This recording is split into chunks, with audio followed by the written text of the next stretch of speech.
Today we want to talk about the clear eyes and full hearts of pop culture. My name is Jamie Golden. And my name is Knox McCoy. And for the last 3 years, Knox and I have hosted a pop culture podcast called the Popcast with Knox and Jamie. And much like Bane from The Dark Knight Rises, we both arose from the darkness of liberal arts educations. And now for about a year, we've been fortunate enough to make a living talking about pop culture. And our approach is less VIP, highbrow critic, and more of a commoner enthusiast. Our show is a deep dive into the shallow end of the pop cultural pool. So for context, our show covers the spectrum of pop culture. We talk books, movies, celebrities, TV, music, film, the whole thing. And our mission statement is very clear. We say the Popcast is a show dedicated to delightful idiocy, and that we're committed to educating the listener on the things that entertain but do not matter. So why do we say that?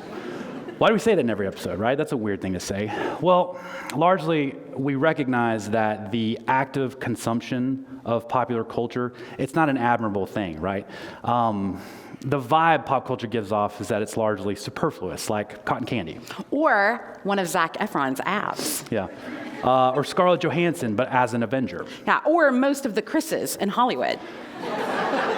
All of these examples, they're great, and they're fine, but they feel a little unnecessary, right? If you took any of them off the face of the earth, nothing would really change that much. Even if you took all the Chris's out of Hollywood and you made them into like an Uber Chris or a Franken Chris, nothing would really change that much. And that's the foundation of our show. Our expectation is we're going to talk about pop culture, not geopolitics. Our intent is kind of to be like a self-aware elevator music, like James Blunt. I don't know. I think we can do better than James Blunt. Michael Bolton? I don't know. He's too sexy. We can't be. Oh yeah. We can't be Michael Bolton. We can't pull that off. Yeah. Kenny G. That's better. Kenny G. I think that's good.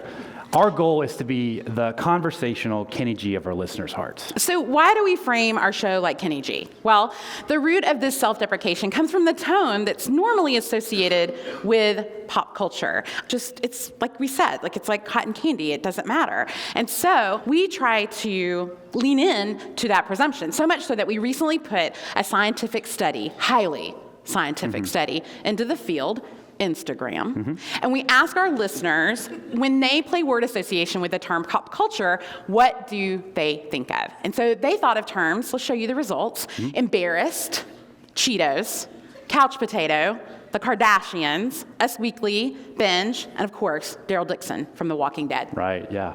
So if you're looking for a thematic consistency from these answers, they're not great, right? Except for Daryl from The Walking Dead. That dude's great. Especially in a zombie apocalypse, he would be really great. But for the non-zombie apocalypse, these are not good answers, right? If your LinkedIn profile said that you were a couch potato and a Cheezits enthusiast who majored in Netflix binging and minored in the Kardashian dynasty, I love those answers, but you're not getting a job with those answers. No. And so, how are these answers on theme? Think about it this way. When people who disengage from pop culture, they're always thought of as enlightened. You know, they're the noble bohemian who doesn't own a TV, and they don't know if Rihanna is a singer or a liturgical term. And so, people who reject pop culture unilaterally, they are seen like they've got it all together, right? Especially if Knox and Jamie tell you every week in their show that it doesn't matter. And this is actually where we need to reveal that we actually have a confession. Get your Scooby-Doo noise or your record scratch noise, because plot twist, we actually think pop culture matters like a bunch. It matters so much. It really does. Even though we recognize the association can be that it doesn't, we actually think pop culture is uniquely capable of breaking down walls so that truth can enter. It might be something really unexpectedly beautiful, like A Hobbit Shire. Or maybe it's something universally hilarious, like crying Michael Jordan, right? Or maybe it's even something divine, like The Passion of the Christ. Pop culture can provoke questions that normally would be inaccessible. Along that point, we think pop culture allows for a chance for a nuanced conversation about what you are reading, what you're watching, what you're listening to, and you can converge that with the things you're experiencing in your everyday life. Let's think about it in some different terms. One of my favorite quotes from one of my favorite authors is, "Here is the world. Beautiful and terrible things will happen. Don't be afraid," right? And we think that gets at the essence of what pop culture can be, right? The same apparatus that is responsible for The Bachelor or the Real Housewives franchise. It's also responsible for C.S. Lewis or To Kill a Mockingbird, right? The same thing can be beautiful or terrible depending on how you leverage it. Okay, so let's consider the following. Let's consider John Travolta, Reese Witherspoon, and Jamie Foxx. They are talented actors, right? They have Oscar nominations. They have even Oscar wins. They're roundly acclaimed in the critical community. However, sometimes things happen and decisions are made, and they're bad decisions. Yeah. So it would be unfortunate to think of these very fine actors in such binary terms, right?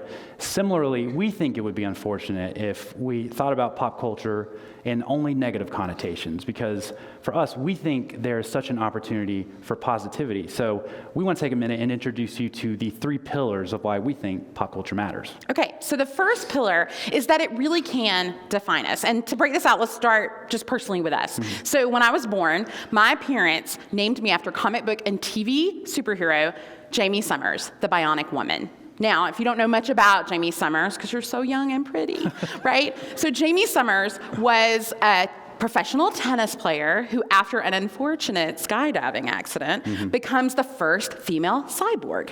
Okay? So she has these 2 bionic legs that get her to 60 miles per hour. She can bend still with her bionic arm, and she has superhuman hearing. Not a shabby namesake.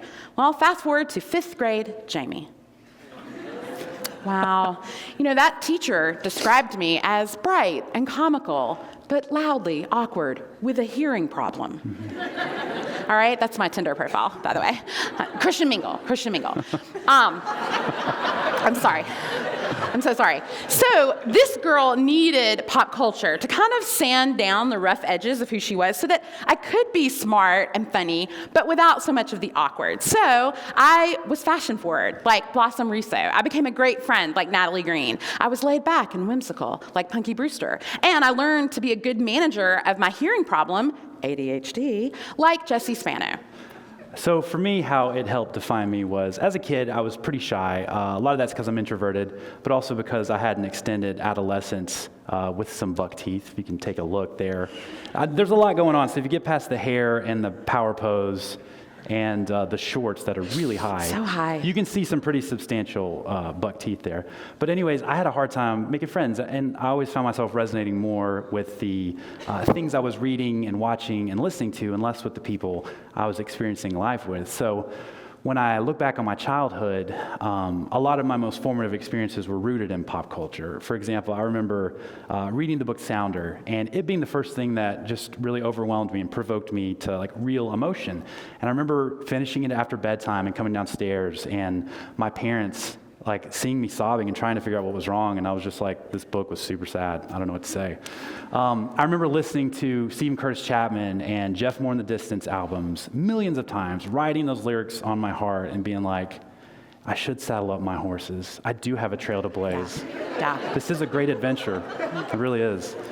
And I remember watching the Lost finale, and that show, and being so overwhelmed with the themes it had, the friendship, the community, the endurance, the implications for the afterlife. All of these things were really powerful experiences for me. So in a lot of ways, pop culture was part Sunday school teacher for me, because it was taking these things that I learned in church and it was converging them with these things that I was seeing, and it was deepening these emotional things with vivid artistic examples of what grace could be, what selflessness could be, of what morality could and could not be. So it was taking what I was learning from church and converging them with what I could more appropriately understand. And that's my favorite part about pop culture, the fact that it can challenge you in ways that you didn't appreciate. And that's the other pillar that we want to talk to you about here. So pop culture really can challenge us, right? And we're so good at confronting other people with the things they believe, right? Pop culture, you can extract certain components and then you can just put them in other people's face. You can just maul them with it. We're so good at confrontation, aren't we? I mean, we're like Michael Phelps level good at pushing people around based on what they believe. I mean, if you need anecdotal evidence, just go to any comment thread on the internet or just Facebook. But challenging yourself can stretch in a lot of different directions. It can be something you don't think you agree with, but it can actually be something you already agree with, but just how you agree with it, right? Let's think about the TV shows, This Is Us or Parenthood, right? These shows take a spotlight to the value of good counsel, of family, of those awesome droopy twinkle lights you can hang in your backyard, right? No one denies these are all awesome things, but simply being on the show, it highlights the consideration we should have about their value. And so pop culture can challenge us just by widening our lens, for example, right? So when I was young, growing up, I thought everyone in the world was Southern and Southern Baptist, and that everybody worked blue-collar jobs, and everybody spent their weekends watching college football, and that was the life you led, until I discovered the movies of John Hughes. John Hughes, he was my Gandalf the Grey, guiding me through middle Alabama. And he was great. He taught me so many valuable lessons, like The Breakfast Club will teach you that everybody has a little bit of bizarre inside them, right? Ferris Bueller taught me that confidence is sometimes actually more valuable than real skill. And of course, Molly Ringwald, she showed us that redheads can be pretty and pink, or red. That's right. But for us, it's more than challenging who we are and who we want to be in our formative years, right? It's about the consideration that our experiences, our assumptions, they're not everybody's experiences. They're not everybody's assumptions. And one of our favorite things is just pop culture allows you to access different cultures, different ideologies, so that you can better inform yourself about what race is, what age is, what class is, what gender is. And so that leads us to our third pillar, which is it connects us. So let me tell you about my dad. My dad and I, we could not be more different. We're so cute though, but we could not be more different. So my dad is number 9 of 10 children. He attended 15 different schools while he was growing up. When he graduated from high school, he joined the Air Force and he went to Vietnam. When he got home, he got married, he had a couple of kids, a few dogs, and then he retired. His favorite movie stars John Wayne. The only TV he watches is about wolves in Alaska, right? And then the last book he read was the Bible. We're so different, and sometimes it's really difficult for us to connect and find a common ground. But pop culture provided it. Here's the deal. Pop culture gave us something that could unite us. So you might be thinking, it's war documentaries. Or maybe you're thinking it's like films about Western, like life and cowboys. Right. Or maybe that Silver Fox, Tom Brokaw. Sure. Hubba hubba. But it's not any of those things. The thing that unites us is dogs on the internet. Y'all, when my dad and I could be having these tense arguments about politics or religion, we're actually gathered around his Facebook wall like a warm fire, watching pugs fall off beds, and we're watching Labradors wait for their soldier owners to return from battle. That is the thing that connects us. Even though my dad and I have the same DNA, we're super different, but pop culture provides this common ground that can unite us through like animal hijinks on YouTube. So for me, the most vivid example of connection happened in the fall of 2015 when my dad was diagnosed with cancer. If you've never experienced something like that, like it's terrible. And I know a lot of you are probably out there thinking, no, I thought that'd be a great experience, but yeah, I can confirm it sucks, like it's not good. A lot of it is because you're sad and you're scared, you're terrified, but really the thing is you're helpless. You don't know what to do. And you can pray, and we prayed. My wife and I prayed, our families prayed. I prayed the prayer of Jabez. I was like, I don't know if this even applies here, but I'm going to pray it anyway. So I did. And in that season, popular culture really didn't do anything for me. It actively almost seemed to want to traumatize me, because do you know how many commercials are built around fathers and sons fishing?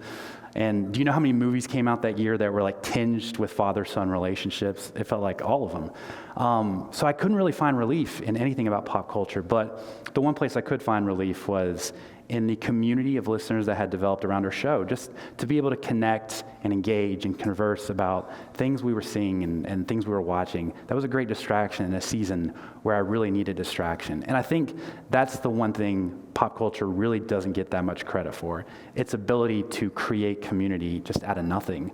And as a postscript, my dad, he's been in remission for less than 2 years. And I also refuse to watch commercials where fathers and sons fish. Good call. Yeah. Good call. So to wrap this up, of course we want to end with a fancy quote, right? Because we want you to be able to look back on this talk and it heighten your perception of what we did here today. And so T.S. Eliot says in 4 quartets, fancy, right? We shall not cease from exploration, and the end of all our exploring will be to arrive where we started and know the place for the first time. And to us, that is the truest essence of what pop culture is, a exploration of who we are and what we are, challenging what we are and what we want to be, and a celebration of the community and the connection that we find along the way. Thank you so much for your time.